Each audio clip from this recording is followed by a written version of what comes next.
1879, Dawn Knife, and mostly women and children. They were held captured at Fort Robinson.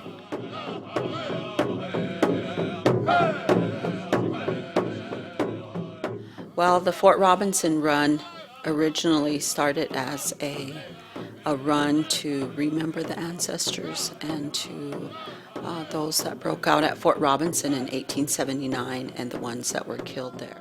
And so we wanted to take our young people there to understand history, understand where they came from, and to pay tribute to their ancestors.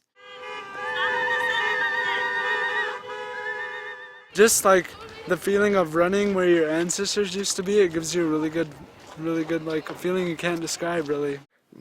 I wanted to come and run, see if it was possible to finish the last leg of those that were slaughtered here from Crawford, Nebraska to Busby, Montana, 400 miles.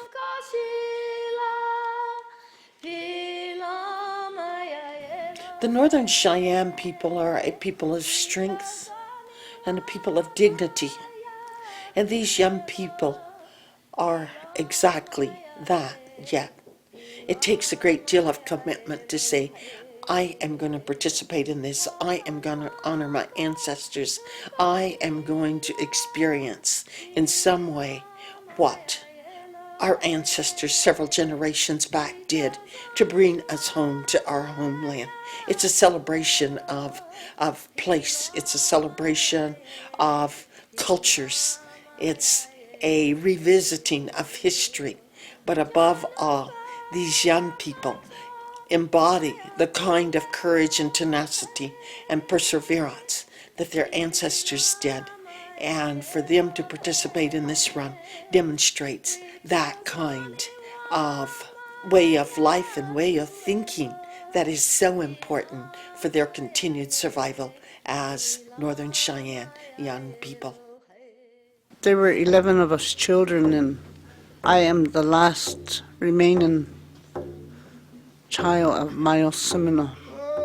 He said, you don't know what fear is until you've been hunted like an animal, shot at, running for your life. He said, that's what I went through, he said, when we broke out of Fort Robinson.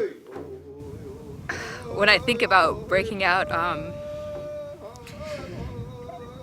it's not tears of sadness, but to actually be in there, it was, you could feel that same excitement and that same, I guess, perseverance and that same passion come, because when they opened that door, they didn't know what was going to happen, and a majority of, I think 90% of their thoughts were probably like, okay, we're definitely going to get shot at, we're definitely going to open the door to harm, and they still opened that door.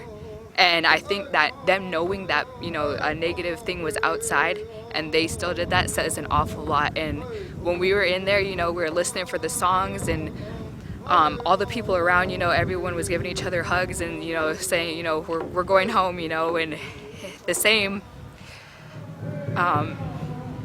passion came, and that feeling was amazing. And you know, breaking out, like running out, and you hear the luluing and you hear the drum, like that's something like you'll never get to experience. You'll never be able to go anywhere else and reenact that scene. The part when we were inside, I kind of felt scared, I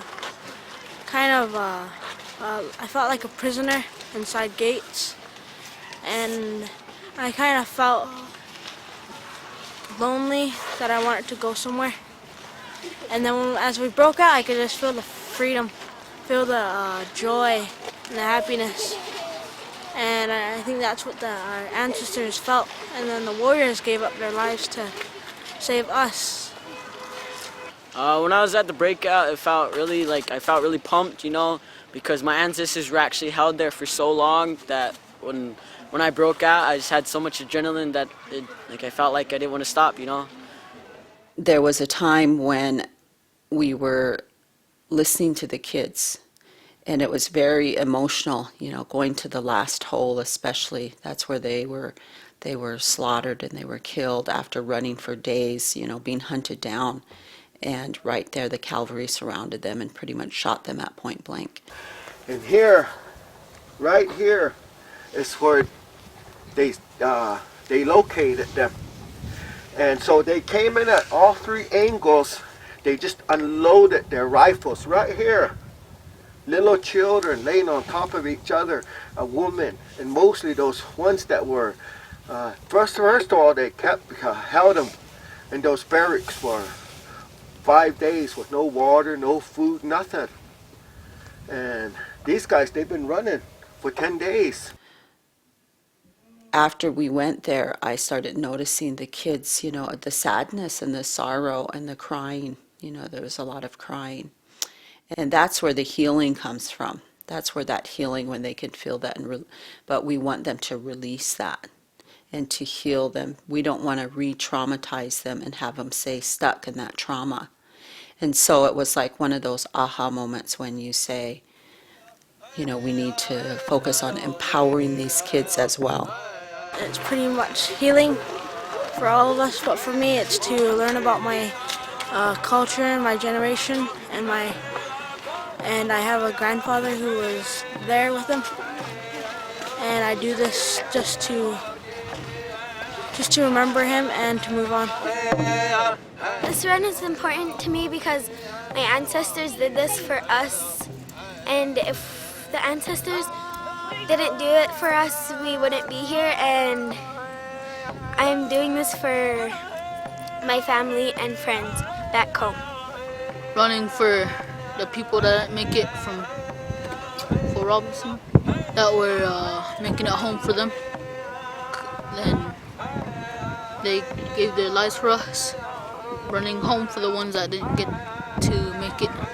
I don't know, whenever I'm running I just feel free and like I can be myself and keep doing what I want to. And it just feels good throughout your whole body. It gets your mind in the right state and gets your blood pumping, and it just makes you feel even better when you know what you're running for. I just learned a lot from this past day. I learned so many things. That I learned how to pray. I learned how to never give up. It really means a lot to them about pride and building pride, knowing where they come from. A lot of them had relatives there that broke out in the original breakout, and it really means a lot to them as they go along further. They go, and by the time we're done, I think they realize that they are special. They are. Always say their spirits are they're holy. These kids, and they start to realize that once they get further down the road. Last night, one of the girls said, "Grandma, I'm really tired, but she said, I know I can't rest," she said, because our people didn't have a chance to rest. She said, one of our chaperones told us, just think, those people didn't have tennis shoes like you did, and they had to run in the snow. She said, and so I thought about that when I was running at night, she said. And she's about 11 years old. And that made me feel good because being so young, she's starting to understand. And that's what I like to see, the runners understand where they're from and what they have. My heart just is full from the fact that these 100 plus students have decided to honor their ancestors by participating in this run and reliving a part of their history, which can be tragic, but which is also very hopeful in that they have survived as a people. And this is what I see in these young people running across the high plains, following in the footsteps of their ancestors to proclaim to the world that we as Northern Cheyennes are here. We're going to always be here.